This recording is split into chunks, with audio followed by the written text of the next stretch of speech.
Hello, my name is DARCE. I do data analysis research for chance evaluation over at CAP MMA. Today, I'll break down the long-awaited UFC 303 main event between Conor McGregor and Michael Chandler. Using statistical data, I'll assess each athlete on a round-by-round basis, looking for tendencies and patterns along with strengths and weaknesses. During this time, I will also assess each fighter's probability of winning and/or finishing the fight. Okay, let's get after it. Starting with Conor McGregor. Known for his precise striking and knockout power, rarely attempting takedowns, Conor's focus is on striking. He primarily targets the head, followed by body shots while strategically placing leg kicks. Even though he shows little interest in grappling, he does appear to have solid takedown defense, boasting a 66% stuff rate. However, there are concerns with McGregor's cardio. As seen in the fight against Nate Diaz, he has proven to have a diminishing output and decreasing ability to defend against strikes, on top of fading takedown defense as the fight progresses, especially in championship rounds. At 35, McGregor is past his physical prime, which could impact his stamina and ability to recover quickly. Conor's round-by-round analysis shows that during rounds 1 and 2, he is most dangerous, likely to seek a knockout. His fast starts are characterized by high strike volume and power. Against Cerrone, he landed 19 significant strikes in 40 seconds, which resulted in a knockout win for Conor. If the fight extends, in rounds 3 and 4, McGregor's striking output will likely decrease. He will begin relying more on accuracy than volume. Historically, through rounds 4 and 5, Conor's efficiency and power decrease significantly. He might look for opportunities to counter rather than initiate exchanges in these later rounds. The ideal fight scenario for Conor McGregor is keeping the fight standing, using his superior reach and precision to land significant strikes early. He avoids grappling exchanges and aims for a knockout in the first or second round. If the fight goes longer, he manages his output to maintain striking accuracy. Now let's have a look at the opposition. Michael Chandler.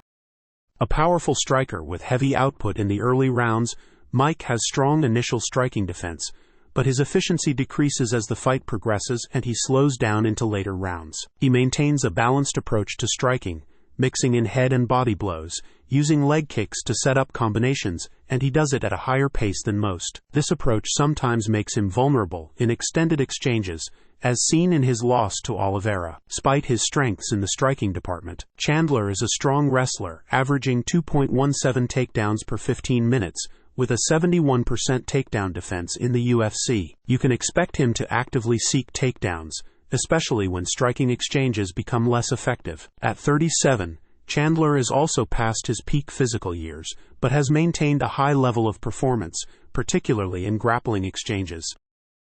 Looking at Mike's round-by-round breakdown. In rounds 1 and 2, expect to see him aggressive, looking to mix striking and grappling. He'll have a good chance of securing takedowns and controlling the fight on the ground. By round 3, his wrestling becomes crucial. If he hasn't finished the fight early, he may look to grind out rounds with takedowns and ground control. If the fight reaches rounds 4 or 5, Chandler's cardio has shown vulnerabilities. He may still attempt takedowns, but will be cautious with his energy expenditure. The ideal fight scenario for Michael Chandler is using his wrestling to neutralize McGregor's striking, securing takedowns early, and looking for ground and pound or submission opportunities. In the later rounds, he controls the pace with grappling to secure a decision victory.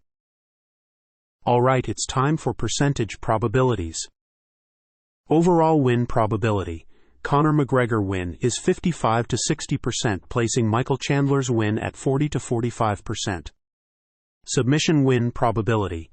Conor McGregor has a very low sub probability at 5 to 10%, opposed to Michael Chandler at 20 to 25%. Knockout win probability. This is the strongest path to victory for both fighters. Conor McGregor 40 to 45%, Michael Chandler 30 to 35%.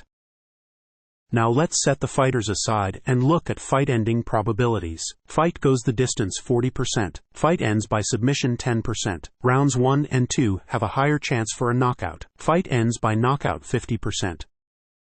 In conclusion, based on their recent performances and statistical analysis, McGregor's striking precision and early round knockout power give him a slight edge. However, Chandler's wrestling and balanced striking present a significant challenge, especially if he can take the fight into deeper waters. The fight is likely to end by knockout within the first 3 rounds, but if it goes beyond that, Chandler's grappling could tilt the odds in his favor. Thanks for listening.